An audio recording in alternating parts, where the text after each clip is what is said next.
well, let's get rolling. Today we thought we'd do a kind of a surprise live because we got a lot going on, and we're like, you know what? Just people should just know about this stuff. So we're just gonna dish it. So we're gonna give you a big update right now on the Gladiator and how far it's come along in the short time that we've had it.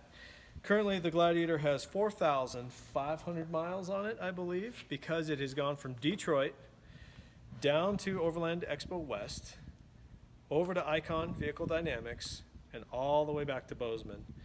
And then since it's been here, we've been working on it fairly consistently over the last 3 weeks-ish. So, or 2 weeks. We've only had it home for 2 weeks. So we got a lot of our parts in, and I think what we'll do is just start from the front and work our way to the back. So, starting in the front, you can see the biggest addition so far. We had the 35s put on and the Icon wheels. We went with compressions. This is the first set of compressions we've ever run. And this was slated way back in, man, it was probably November. We're like, we're gonna put those on there. This wheel's gonna look really good on this truck. So we wrapped it in a 35-inch grabber. We may go as far as 37s, but we want to systematically build the truck up to the point on 35s, run it around, see how we like it, and then see if we want to go to 37s, because as soon as we do go to 37s, it may have other consequences or trade-offs at that time. So we're going to pause here for 1 second for a couple of Jeep haters. Jeep haters? Because there's Jeep haters there are already. a couple, but in case they've forgotten, Toyota. Yeah, Toyota. Toyota. Yeah.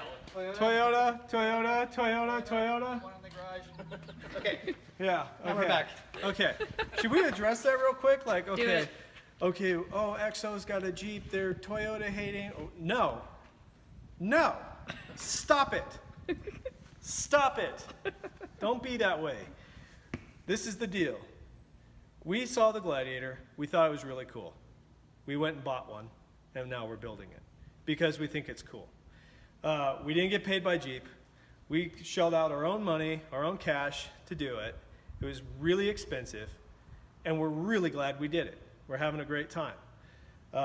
We have built all Toyota platforms, some of them multiple times. Yeah, all 5 other than the Sequoia, and we're not going to build a Sequoia. A lot of people thought that, but we're not going to, because there's a Gladiator that can be built, and so that's why we did it. And we're having a good time. It's stretching us. We're learning new things. We're learning all about Ram and Chrysler products. We've been working on a Prospect or 2 for the last year. So all that to say, we're interested in all things overlanding. We have had a great relationship with Toyota, still do. There's actually stuff going on in the background that you don't even know about with that stuff. So anyway, rant over. Back to the Gladiator. Let's keep put this back on track here. So it went down to Icon Vehicle Dynamics.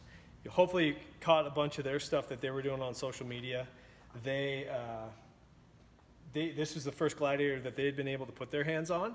So they just went to town. And while we were in Mexico shooting that 3-part series for Overlander, they cranked on this sucker. And we met them at Jeremy McGrath's place at, I don't know, a week and a half ago, and picked this up with the new suspension on it. So it's pretty rad. And they were finding out some really cool things about the Gladiator that in the future you'll find out how capable this truck is going to be with some suspension modifications.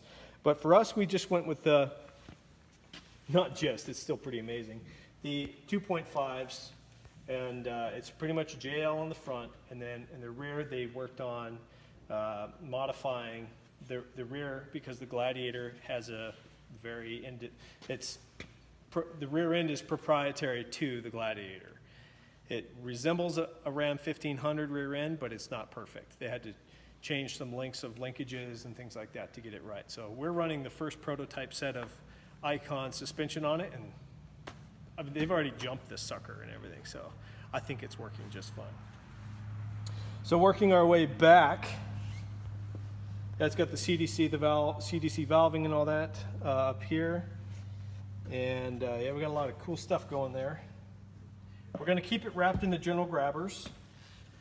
We are going to be using this truck as best as we can on harder trail conditions. So we're going to keep the X3s on there so that we can hopefully do some tough torture testing on it. So let's go this way.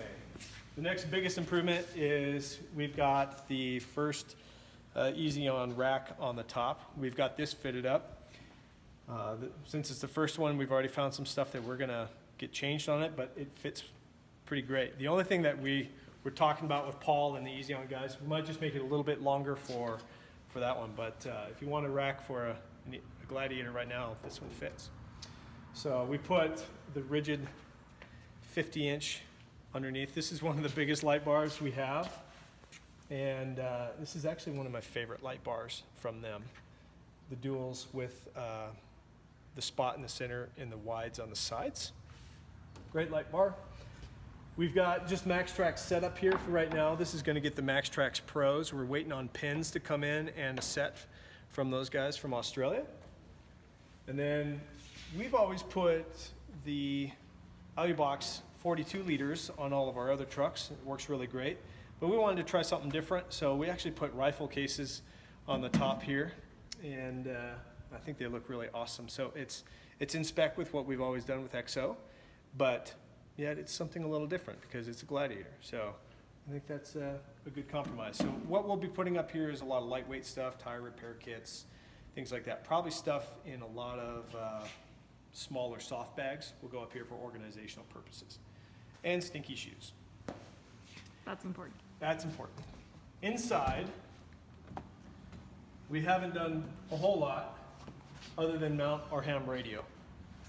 And we knew that we were not going to be needing the rear view mirror, so we just placed that out.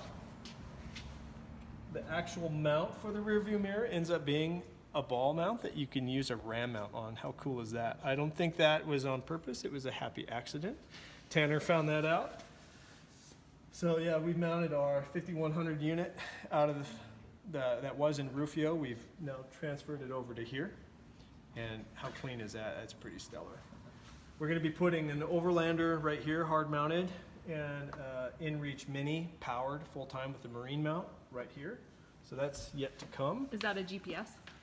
That's the GPS Overlander and then the InReach satellite communicator. And those two talk, and that's why we want them right next to each other. So they're always powered and working, and we can leave them and forget them on that. All right, so now what's happening in the rear? The next big stuff. And who else do we have here? Let's turn and show Justin! How's it going? And Tanner. But you know Tanner. But Justin is here from Exploration Outfitters, and if you guys don't know, Exploration Outfitters is the premier dealer of what? Patriot campers and P-Core systems. That's right. Okay, which is right here. So this has been air freighted in from Australia.